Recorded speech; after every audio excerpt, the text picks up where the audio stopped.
Seguimos aquí en Poder Pensar. El terreno de la educación, por estas horas hay mucha polémica, mucha discusión, sobre todo por algunos planes internos del CODICEN que se piensan aplicar, planes pilotos a partir del año que viene, pero que generan resistencias, que han llevado a declaraciones muy duras, por ejemplo, de la Federación Nacional de Profesores de Enseñanza Secundaria, pero el propio Consejo de Secundaria también se ha parado en la vereda de enfrente del CODICEN en este tema. Bueno, mucha polémica por estas horas y en el medio de todo eso, la marcha de la educación, de la enseñanza aquí en nuestro país. Para tener una visión de cómo está funcionando hoy la educación, ideas también de qué habría que hacer, estamos recibiendo hoy al profesor Ricardo Vilaró, ex inspector de matemáticas, un hombre además que me decía estuvo en el trabajo también de la formación de docentes. Gracias por acompañarnos.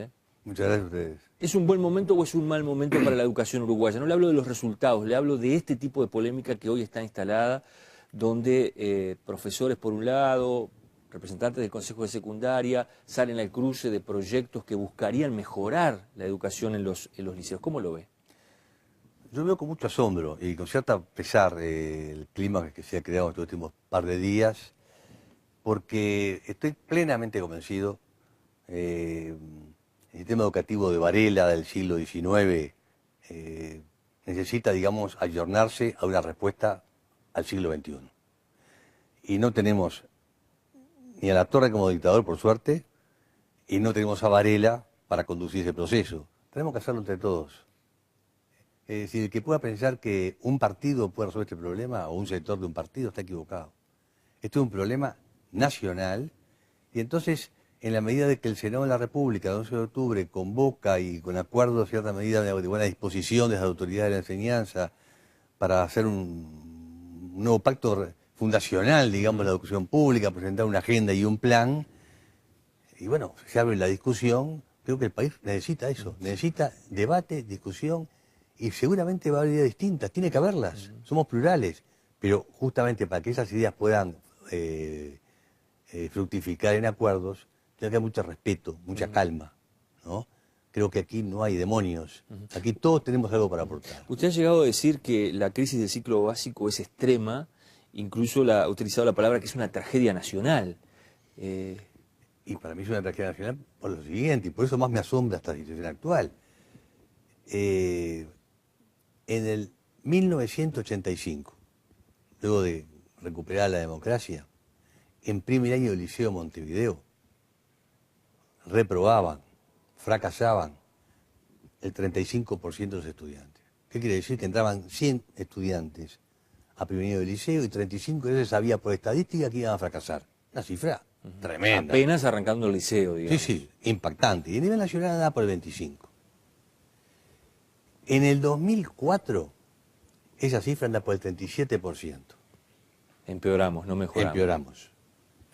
Y en el 2010, fuente del Consejo, de monitor del Consejo de Enseñanza Secundaria. No es PISA, no.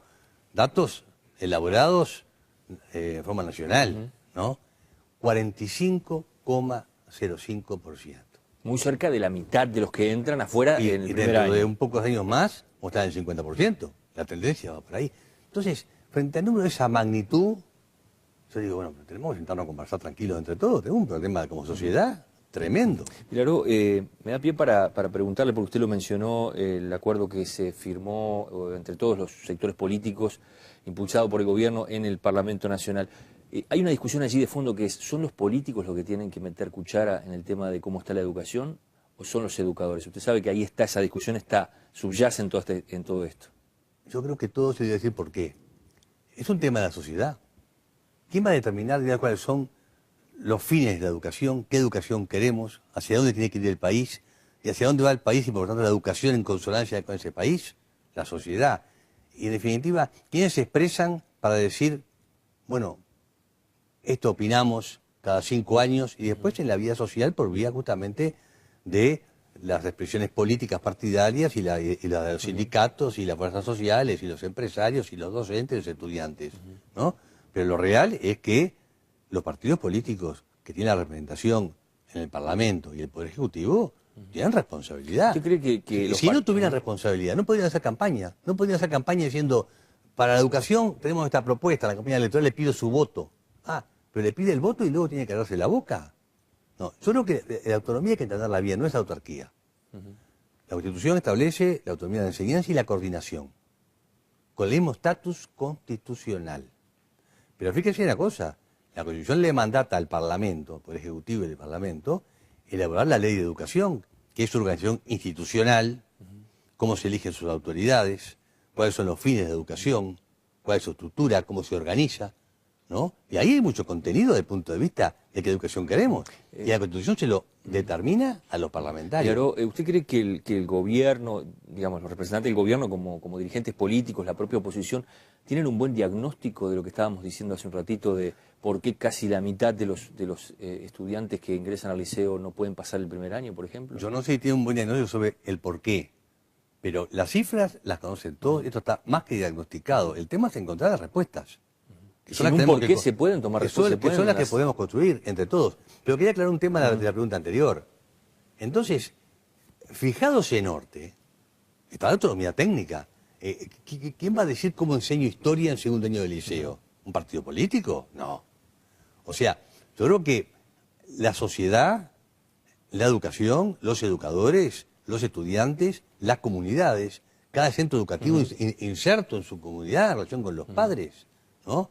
Y con las fuerzas vivas de la comunidad donde está inserto, tiene mucho para aportar. Entonces, creo que hay que diferenciar la autonomía técnica, que hay que respaldarla y reafirmarla como tal, es necesaria, para que haya libertad de cátedra, libertad de expresión y capacidad de creación y de búsqueda, y que lo técnico esté preservado, con el debate nacional de qué nos está pasando. O sea, ¿cómo la sociedad no va a abrir y opinar y preocuparse cuando tenemos un 45% de fracaso escolar en primer año del Liceo Montevideo? ¿Qué es lo que está pasando? Si usted tuviera que decir, bueno, para mí el problema es, o los problemas son... Yo creo que son varios problemas y que hay que atacarlos en forma colectiva, ¿no?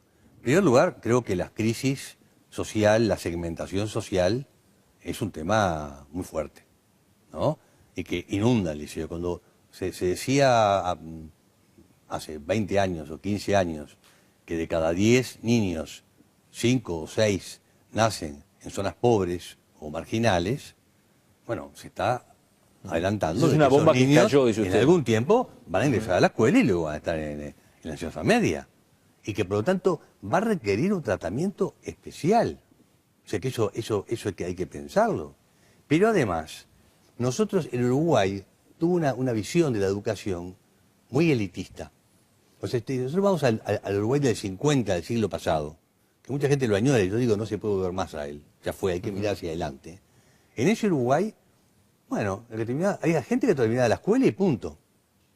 Y encontraba trabajo. Y se desarrollaba y vivía. Y otra gente que incursionaba en el ciclo básico, que era de 4 años, y también lo terminaba o no, lo terminaba, lo cumplía y se iba a trabajar. ¿Y cuántos iban a los momentos preparatorios de aquella época, que eran el quinto y sexto, digamos, del bachillerato? Un 5 o 6% de los jóvenes de la edad. Y todavía con una exigencia tremenda para de ese porcentaje sacar uno más chico, que lo iban a hacer los profesionales, directores de los bancos, los autónomos, o sea, los que iban a trabajar en lugares de decisión, digamos, de distintos ámbitos de la sociedad. Pero hoy nadie lo discute. Más, hasta el gobierno tiene firmado compromisos ministeriales en Iberoamérica y demás, de que todo joven de 18 años tiene que tener un diploma de educación media bajo el brazo. O sea, que la educación tiene que ser inclusiva y para todos. Entonces ya la receta del 50 no sirve, tenemos que pensar cómo hacemos una educación a la medida para poder efectivamente ayudarlos a caminar.